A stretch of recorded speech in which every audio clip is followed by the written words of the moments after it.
శ్రీమాత్రే నమ. జై గురు దత్తాత్రేయ నమ.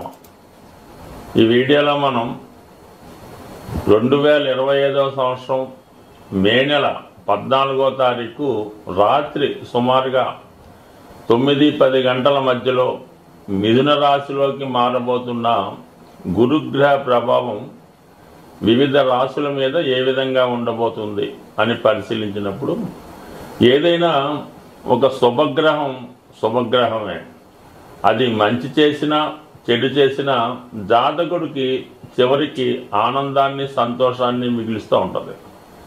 ఏదన్నా ఒక శుభకార్యం జరగాలన్నా, గృహంలో సంతాన సంఖ్య పెరగాలన్నా, అలాగే ఒక వివాహం జరగాలన్నా కంపల్సరిగా గురుబలం తప్పనిసరిగా ఉండవలసి ఉంటుంది.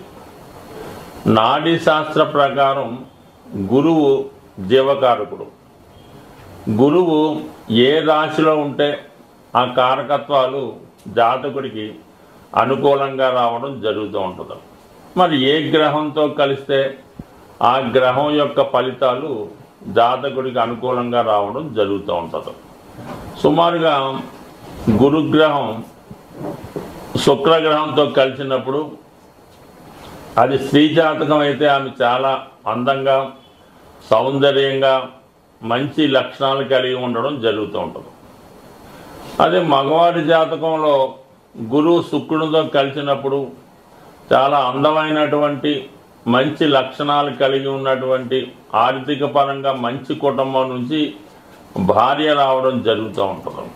అలాగే గురు శని గ్రహంతో కలిసి ఉన్నప్పుడు అది ఎవరి జాతకమైనా, స్త్రీ జాతకమైనా పురుష జాతకమైనా కంపల్సరిగా జాతకుడు ఏదైనా ఒక మంచి వృత్తిలో స్థిరపడతాడు. అంటే చిన్న స్థాయిలో ఉద్యోగంలో ప్రవేశించి అంచెలంచెలుగా వెతకడం జరుగుతుంటుంది. అంటే మీ జాతక చక్రంలో గురువు శని కలిసి ఉంటే అది ఒక భాగ్య రాజ్యాధిపతి యోగం ఏర్పడి వృత్తిలో అటు బ్యాంకింగ్లో కానీ, అటు ఉపాధ్యాయ వృత్తిలో కానీ, ఆధ్యాత్మికత కలిగినటువంటి వృత్తుల్లో ఉండే అవకాశం ఉంటుంది. బట్ కాలానుగుణంగా వృత్తులు మారినప్పటికీ కూడా మంచి మేధావి వర్గానికి చెందిన వృత్తిలో ఉండడం జరుగుతూ ఉంటుంది.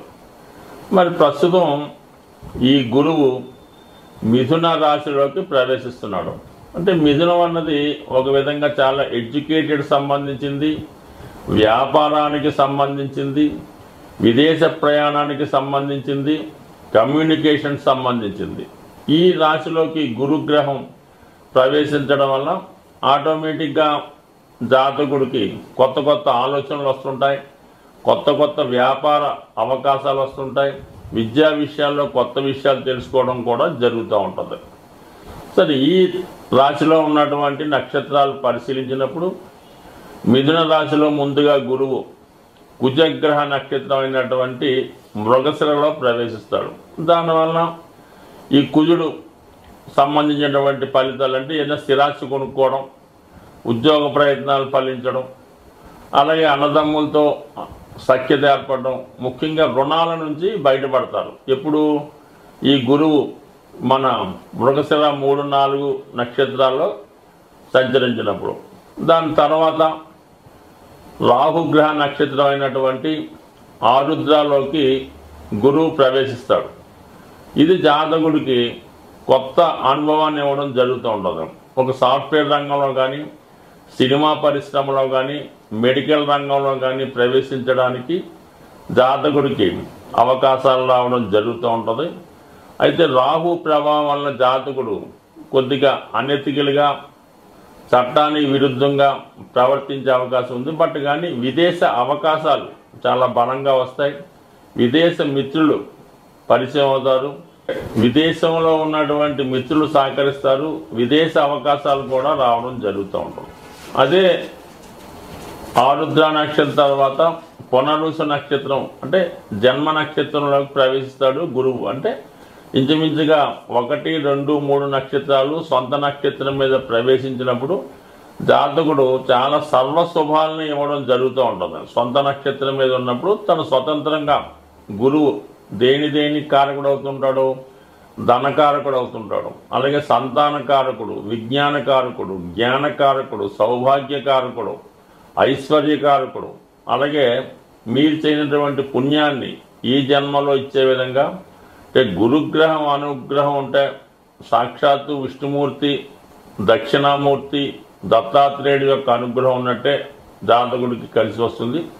బట్ ఏదైనా ఈ గురుగ్రహ మార్పు మిథున రాశిలో ఉన్నటువంటి నక్షత్రాల్లో అటు ఒకటి మిత్ర నక్షత్రం, అలాగే గురువు సొంత నక్షత్రం, రాహు అన్నది కొద్దిగా ఇండీసెంట్ ప్లానెట్ కాబట్టి దానికి సంబంధించిన విషయాల్లో కొంతవరకు జాతకుడికి అనుకూలంగాను ప్రతికూలంగా ఉంటుంది. అది ఆ భావాలను బట్టి ఉంటుంది. కొంతమందికి అనుకూలంగా ఉంటుంది, కొంతమందికి ప్రతికూలంగా ఉంటుంది. అది మనం రాశుల గురించి ఏ రాశికి ఆ రాశి తెలుసుకున్నప్పుడు వారికి ఏ విధంగా ఉండబోతుంది అన్న విషయాన్ని కూలంకషంగా పరిశీలిద్దాం.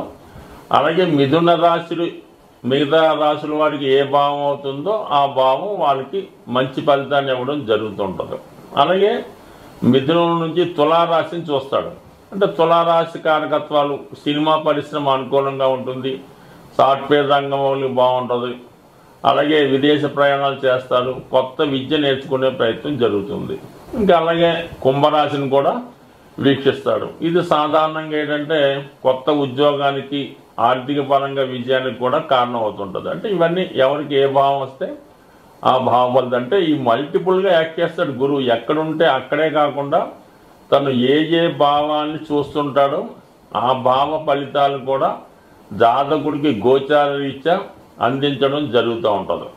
అలాగే మళ్ళీ ధనుసు రాశిని వీక్షించడం వలన ఆ ధనుసు రాశి వారికి, మిగతా ధనుసు రాశి ఏ రాశికి మిత్ర రాశి వారికి, వీళ్ళందరికీ కూడా అంటే గురువు మల్టిపుల్గా ఇంచుమించుగా అన్ని భావాలకి ఏదో ఒక విషయంలో మంచి ఫలితాన్ని ఇవ్వడం జరుగుతుంటాడు. కాబట్టి ప్రతి ఒక్కరు కూడా గురువు యొక్క మార్పు కోసం చూస్తూ ఉంటారు. అంటే గురువు ఎప్పుడు మారుతాడో మనకు అనుకూలంగా ఉంటుందని ఎదురు చూస్తూ ఉంటారు. ఒక మంచి శుభముహూర్తం కుదరాలన్నా, అలాగే ఒక మంచి వివాహం సక్సెస్ అవ్వాలన్నా గురుబలం తప్పనిసరిగా ఉండాలి.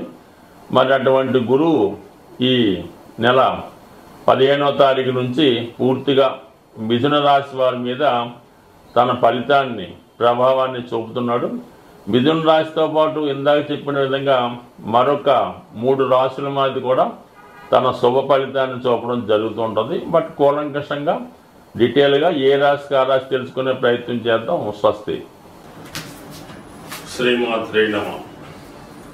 మీనరాశి వారికి చతుర్థ భావంలో ఏర్పడినటువంటి గురుగ్రహ ప్రవేశం ఈ రాశి వారిని చాలా సమస్యల నుంచి బయటపడవేయడం జరుగుతుంది. గురువు మీనరాశి వారికి రాశ్యాధిపతి. అందువలన గురువు ఎంత శుభగ్రహమో, ఎంత సంస్కారంగా విజ్ఞానంతో కూడుకున్నటువంటి గ్రహం అవటం వల్ల మీనరాశి వారు కూడా ఇంచుమించుగా అదే భావాలు కలిగి ఉంటారు. ఎవరికి అపకారం చేయకూడదు, మనం ఎంత కష్టపడతామో అంతే సంపాదించాలి, అంతే ధనం తీసుకోవాలి, ప్రజలందరూ బాగుండాలి, అందులో మనం ఉండాలి అన్నటువంటి భావంతో ఉంటారు. ముఖ్యంగా మదరు సిస్టరు సెంటిమెంట్ ఎక్కువగా ఉంటుంది వీళ్ళకి. అందువల్ల జీవితాంతం వాళ్ళ బాగోగులు, వాళ్ళు క్షేమాలే చూస్తూ ఉంటారు. అయినప్పటికీ కూడా అటువైపు నుంచి అంత అభిమానాన్ని పొందలేకపోతూ ఉంటారు. చిన్న విషయాన్ని కూడా విపరీతమైన బాధపడిపోతూ ఉంటారు. సో అటువంటి మీనరాశి వారికి మరి ప్రస్తుతం ఈ రాశిలో ఉన్నటువంటి జన్మశని ప్రభావంతో కొంతకాలంగా ఉన్నటువంటి రాహు ప్రభావం జాతకుడిని చాలా ఇబ్బందులకి, కష్టాలకి గురి చేయడం జరిగింది. కొంతమంది వ్యసనాలు బాధపడ్డారు, కొంతమంది ఏదో బలహీనత లేదంటే అనారోగ్య సమస్యలతో బాధపడడం జరిగింది. ఇప్పుడు అటువంటి వారికి చక్కగా మంచి ఉపశమనం జరిగింది. అంటే తీవ్రంగా అన్ని సమస్యలు పరిష్కారం అవుతాయి. గురువు చతుర్థంలో ఉన్నాడంటే ఒక విధంగా అటు చతుర్థ భావం అంటే సుఖస్థానం, తల్లిగారితో ఉన్నటువంటి సమస్యలు పరిహారం అవుతాయి. విద్యార్థులకి విద్య కంటిన్యూ అవుతుంది. వాహన సౌఖ్యం కలుగుతుంది. సొంత గృహం ఏర్పడుతుంది. మంచి విద్య, గృహంలో వాతావరణం చాలా ఆహ్లాదకరంగా ఉంటుంది. ఇది ఒక పవిత్ర దేవాలయంకి వెళ్ళినట్టు అనిపిస్తూ ఉంటుంది. అలాగే దశమాన్ని వీక్షించడం వల్ల వృత్తిలో హోదా పెరుగుతుంది. ఎంతో మీ యొక్క కష్టానికి తగిన ప్రతిఫలం రావడం జరుగుతుంది. ఒక మంచి గైడ్ లాంటి వ్యక్తి మీకు తారసపడి మీ ఉద్యోగ అభివృద్ధికి మీరు ఏ విధంగా పని చేసుకోవాలి, ఏ విధంగా నడుచుకోవాలి, ఇవన్నీ కూడా దగ్గరుండి మీకు నేర్పుతూ మీ యొక్క అభివృద్ధికి కారణం అవుతుంది. అయితే రాశిని అంటే మీన రాశిని కూడా వీక్షిస్తాడు గురువు. ఎందుకంటే మనకి జెమిని సూత్రాల ద్వారా ఈ కార్నర్ రాశులు అంటే ఉన్నటువంటి గ్రహాలు 4 భావాన్ని వీక్షిస్తాయి. అంటే మిథునంలో ఉన్నటువంటి గురువు ధనుస్సు, మీనం, కన్య వీక్షిస్తాడు. అందువల్ల గురువు యొక్క దృష్టి మీనరాశి మీద పడడం వల్ల గతంలో జాతకుడికి అలవాటైనటువంటి బలహీనతల నుంచి బయటపడడం జరుగుతుంది. అనారోగ్య సమస్యల నుంచి బయటపడతాడు. ముఖ్యంగా తన యొక్క ఆలోచన విధానం మారుతుంది, బుద్ధి వికసిస్తుంది. దైవ మార్గం అంటే పూర్వం ఎలాగైతే రోజు పూజ చేసుకొని ఏదైనా దేవాలయంకి వెళ్ళి పవిత్రంగా ఉండేవాడో అటువంటి విధంగా మళ్ళా జాతకుడు నడవడికలో మార్పు, వేషధారణలో మార్పు, కంపల్సరిగా దైవం ఉట్టిపడేలాగా కనబడడం జరుగుతూ ఉంటుంది. ఇక 4, 8, 12 అంటే ఇవి మోక్ష త్రికోణాలు అవటం వల్ల ఎవరైతే జీవితంలో బాధ్యతలన్నీ పూర్తి చేసుకొని విశ్రాంతి తీసుకొని ఉన్నారో అటువంటి వారు ఏదైనా ఒక ఆధ్యాత్మిక గ్రంథాలు పఠించడం, ఏదైనా ఒక ప్రశాంతమైనటువంటి వాతావరణం కలిగినటువంటి గృహంలో నివసించాలనే ఆశయంతో ఏదైనా ఒక పుణ్యక్షేత్రంలో కానీ ఆధ్యాత్మిక కేంద్రంలో కానీ ఒక గృహం, ఒక పాఠశాల, ఒక విధమైనటువంటి గృహం కానీ పర్ణశాల లాంటిది ఏదైనా ఏర్పాటు చేసుకొని అందులో చిన్నగా జీవితం గడపడానికి కారణమవుతూ ఉంటుంది. అదే విద్యార్థులైతే మీరు ఏదైనా ఒక ఆశ్రమ పాఠశాలలో మంచి గురుకులంలో చేరి మీ విద్య అభ్యసించడానికి కూడా ఈ గ్రహం కారణం అవడం జరుగుతూ ఉంటుంది. అంటే మొత్తం మీద ఈ గురువు మీనరాశి వారికి సంపూర్ణంగా వారి యొక్క బాధలు, కష్టాలు, రోగాల నుంచి బయటపడవేసి అన్ని విధాల ఒక ఉత్తమ వ్యక్తిగా మార్చడానికి ఈ గురువు మీకు సహకరించే అవకాశం ఉంది. స్వస్థిరైన ఒక గ్రహం ఒక రాశి నుంచి ఇంకొక రాశిలోకి మారినప్పుడు కొంతమందికి మంచిగాను, కొంతమందికి చెడుగాను ఉండొచ్చు. బట్ ఏదైనా ఏ జాతకం, ఏ గ్రహం కూడా ఎవరికి అపకారం చేయదు, అలాగే ఎవరికి పూర్తిగా ఉపకారం చేయదు.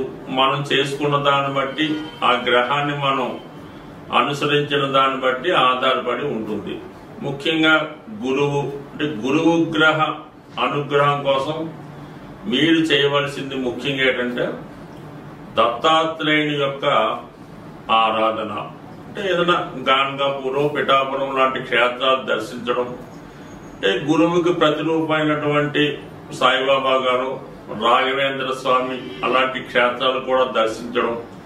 అంటే మీకు ఎవరైతే విద్య నేర్పారో ఆ గురువుని ఆశ్రయించి ఆ గురువుకి సేవ చేయడం, అలాగే ప్రత్యక్షంగా ఉన్నటువంటి మీ తల్లిదండ్రులను సేవ చేయడం ద్వారా వారిని పూజించడం. అంటే పెద్దగా ఏమి పూలు తెచ్చి పూజించక్కర్లేదు.